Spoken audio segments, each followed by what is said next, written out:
Welcome to Spectra Talks एक सवाल. So today we have Disha. Thank you so much Disha time निकालने के लिए for Spectra Talks एक सवाल.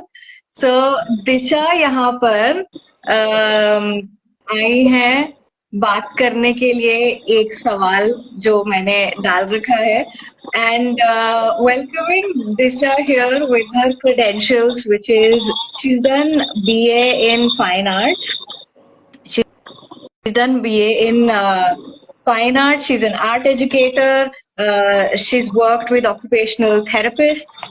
And दिशा, हम लोग यहाँ पर क्या करते हैं कि आइस ब्रेकिंग के लिए आर्ट थेरेपी है क्या, उसको बहुत ही शॉर्ट में हम लोग समझाने का ट्राई करते हैं. You know how tricky it is, so take it away.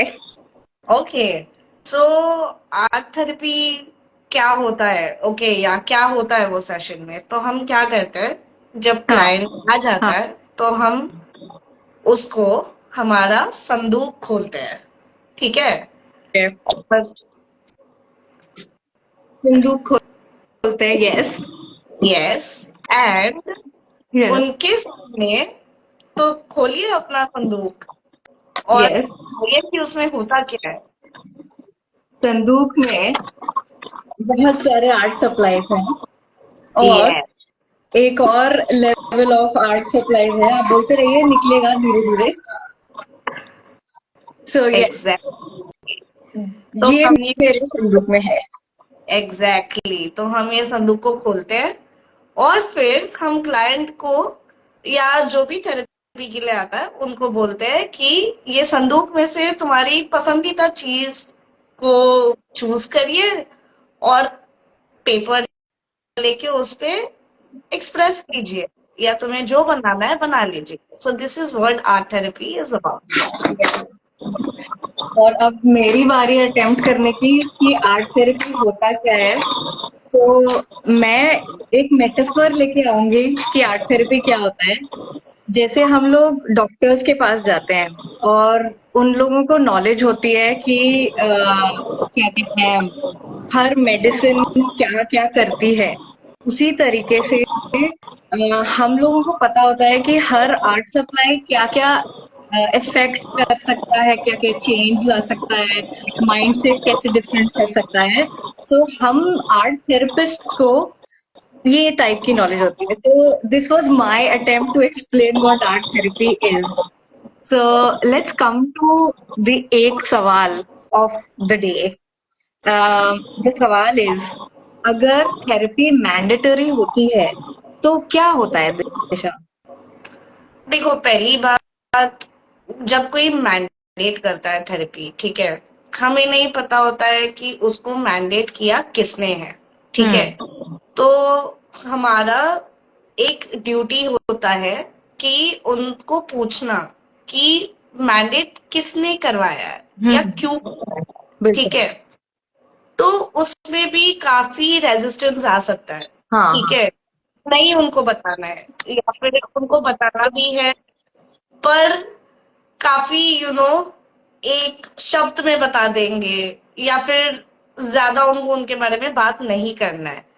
तो वेरी एक्सेप्टेबल, क्योंकि हमारे यहाँ पे आर्ट थेरेपी या आर्ट थेरेपी ये तो काफी नया है, तो ये एक स्टिग्मा है.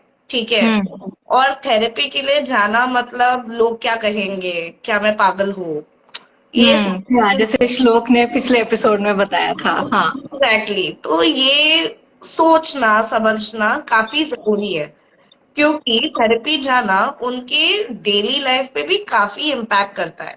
करेक्ट. तो फिर ये स्टिग्मा की वजह से इम्पैक्ट करता है. तो जब मैंडेट किया जाता है तो किसने मैंडेट किया ये पूछना बहुत जरूरी है. Is it from the doctor, is it parents, and किसने मैंडेट करने के बाद ये भी पूछना जरूरी है कि क्यों मैंडेट किया है. ये दो काफी इम्पोर्टेंट सवाल पूछने के बाद शायद उनको बताने का मन करेगा, करने का मन करेगा, बट उसके बाद भी काफी रेजिस्टेंस आ सकता है. शायद उनको नहीं जवाब देना है तो वो काफी एक्सेप्टेबल होता है, करेक्ट? करेक्ट। तो क्योंकि इट्स क्वाइट ऑब्वियस ना कि मुझे जबरदस्ती लेके आया है कोई, नहीं मुझे बात करना है, मैं क्यों किसी स्ट्रेंजर के साथ बात करूं?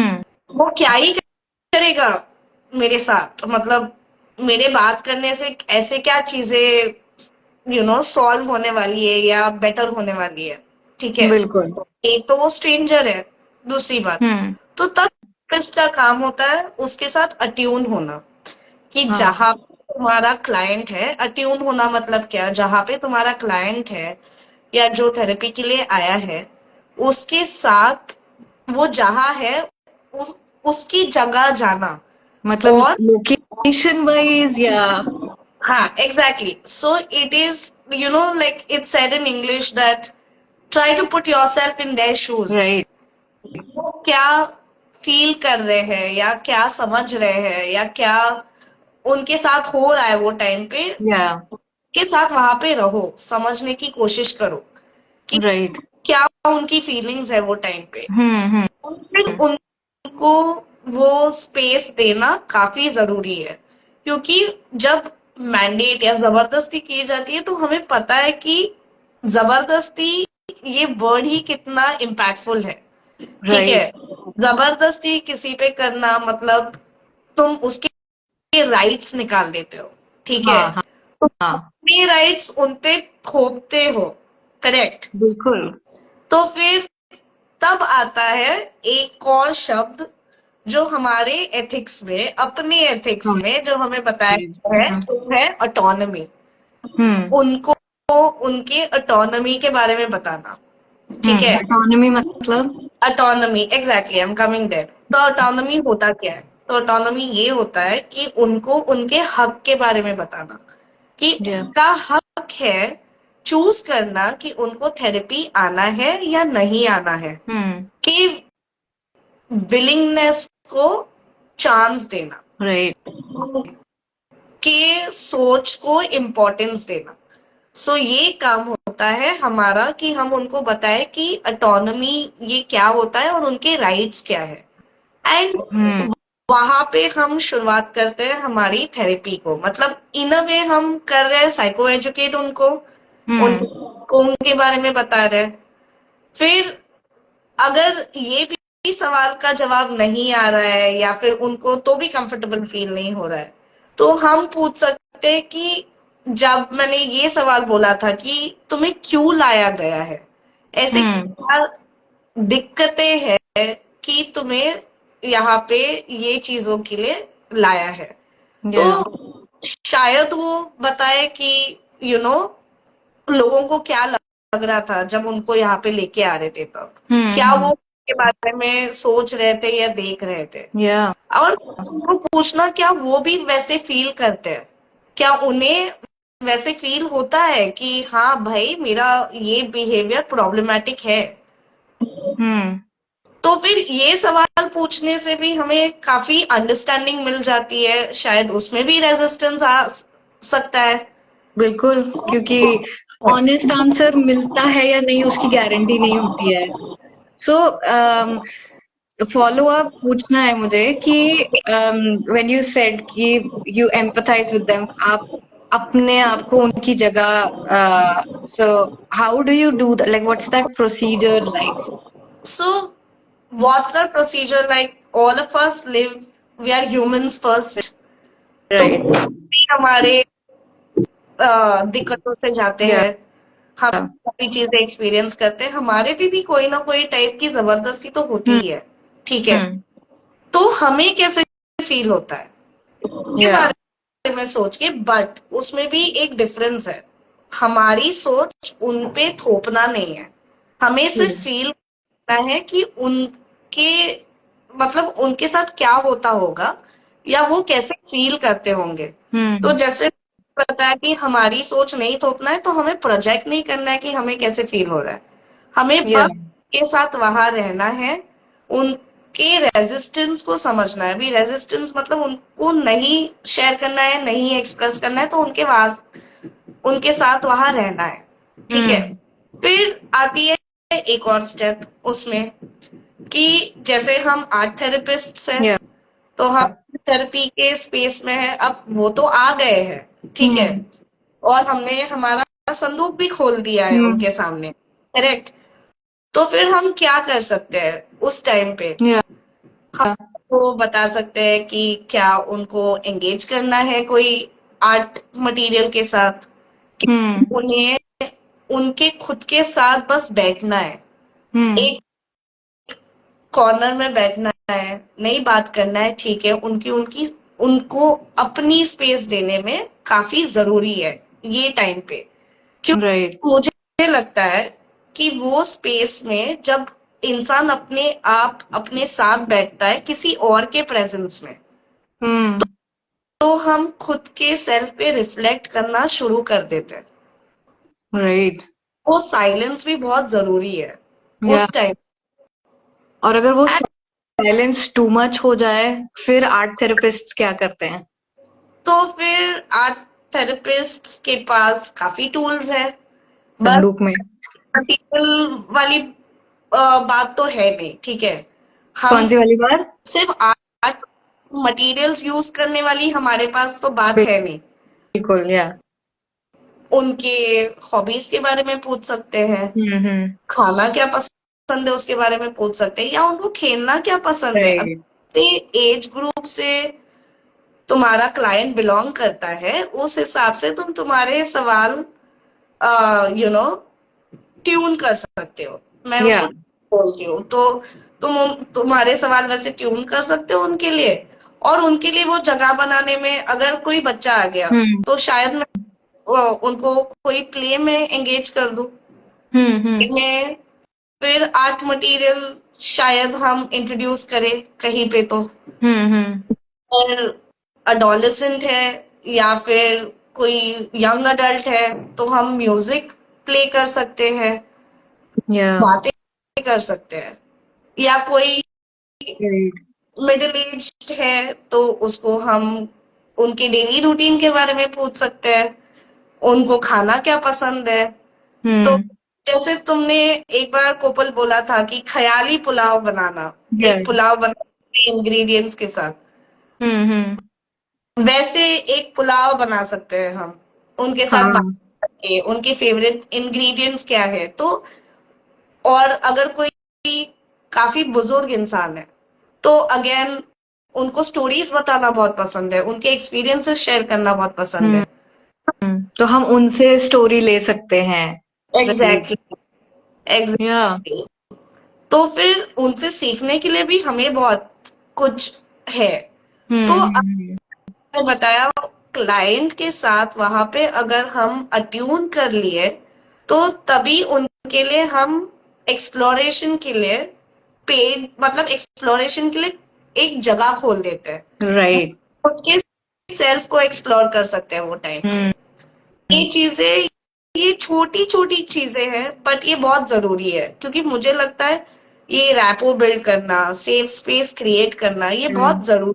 पर या से पहले मुझे लगता है कि जहां पे क्लाइंट है वहां पे होना जरूरी है, उसके ट्रू। बाद ये सारी नेक्स्ट स्टेप्स होती है। हाँ, कि किस सोच में है, किस हेड स्पेस में है। सो श्लोक पूछ रहा था मिररिंग के बारे में कि थेरेपी में मिररिंग वाला concept you spoke as you were explaining कि उसमें बहुत लाइक उनके साथ बैठ जाना, स्ट्रेंजर फील कर रहे हैं कि स्ट्रेंजर्स के साथ हैं यहाँ पर, तो उनके साथ यू मेंशन कि बैठ गए, या और कौन कौन से तरीकों से लाइक मिररिंग करी है in therapy sessions when it is mandated? Okay, तो पहली बात मिररिंग क्या होता है हम ये बताते हैं। हम्म। मिररिंग का मतलब क्लाइंट जो कर रहा है उसको मिमिक करना नहीं बोलूंगी, बट उसको मिरर करना, मतलब हम आईना बनते हैं, ठीक है, हम्म। कर रहे हैं, उसके साथ हम वो काम करते हैं, ठीक है। अगर वो इंसान ड्राइंग कर रहा है, ठीक है, या फिर अपने आप शांति से बैठा है, तो हम भी शांति से बैठ जाएंगे। या वो स्केच कर रहा है, हम भी अपना कुछ स्केच कर सकते हैं। तो उससे क्या होता कि आप अकेला महसूस नहीं कर रहे हो। Sorry, you were saying? नहीं, यू आर राइट कि हम Yeah. अकेला महसूस नहीं करते हैं, Hmm. हमारे कोई तो है। और ये फीलिंग ना बहुत इम्पोर्टेंट होती है कि एक तो पहले बात, जैसे मैंडेटरी, ये वर्ड ना मेरे लिए काफी सख्त वर्ड है। Yeah. तो ऐसे टाइम पे बहुत सारी थॉट्स होते हैं दिमाग में। Hmm. तो उस टाइम पे अगर कोई अपने साथ है, कोई हमारे जैसे भी बिहेव कर सकता है या एक्ट कर सकता है, या हमारे साथ कोई प्रेजेंट है वहां पे और हम Hmm. सपोर्ट कर रहा है नॉन वर्बली, Yeah. तो ये काफी इम्पैक्टफुल होता है। क्योंकि काफी बार शब्द यूज करना या सिर्फ बातें करना नहीं चाहिए, Yeah. किसी को बस में रहना है और हमें वो रिस्पेक्ट करना भी चाहिए और Hmm. उनको स्पेस देना भी चाहिए। So this is what I feel is very important. Yeah. And हमारे पास हमारी संदूक तो होती ही है कि बस संदूक खोल के बैठ गए और उसमें क्यूरोसिटी हो जाती है, कुछ बातें होने लग जाती है। बट अगेन, अगर किसी को थेरेपी मैंडेटेड होती है और उन्हें थेरेपी नहीं लेना है, उनका कंसेंट नहीं है, तो हम एज आर्ट थेरेपिस्ट और थेरेपिस्ट हम कुछ नहीं कर सकते। अगर उन्होंने ना बोल दिया तो वो ना है, एंड वहीं पे सेशन खत्म हो जाता है। And I would also want to end this live stream now with that. So thank you so much for joining. Thank you so much for your time. And are you taking clients right now? Yeah, I am. But again, I mean, we need to time when they come in. Right. तो मुझे सबको prioritise करना भी है, and I have some existing clients, तो मुझे काफी overlaps नहीं चाहिए, तो हम Right. टाइम करेंगे। But I want people to reach out if they feel that they need help, Yeah. क्योंकि So are you okay with them DMing you? Yes 100%। And I So want yeah. जैसे physical health important है, ये हम ना फिलहाल काफी इसके बारे में बात करें। जैसे फिजिकल हेल्थ इम्पोर्टेंट है, वैसे मेंटल हेल्थ को भी चेक में रखना काफी इम्पोर्टेंट है। तो बस Absolutely. के बाद आना ये थेरेपी में आने के लिए जरूरी नहीं है, बस तुम्हें खुद पे चेक रखने के लिए भी अगर थेरेपी लेना है, so we are all for it. Exactly. And Disha और मैं दोनों क्लाइंट्स ले सकते हैं इंस्टाग्राम पे। You can reach out to Disha at Disha Pawar, और you can DM me also at this very space at Kopal_Spectra. So thank you so much. And बहुत ही important question था कि अगर जबरदस्ती जैसे थेरेपी में जाना पड़ रहा है और किसी भी रीजन से, तो क्लाइंट को क्या मिलेगा फ्रॉम एन आर्ट थेरेपिस्ट। हमने उस चीज के बारे में बहुत अच्छे से बात कर दी है।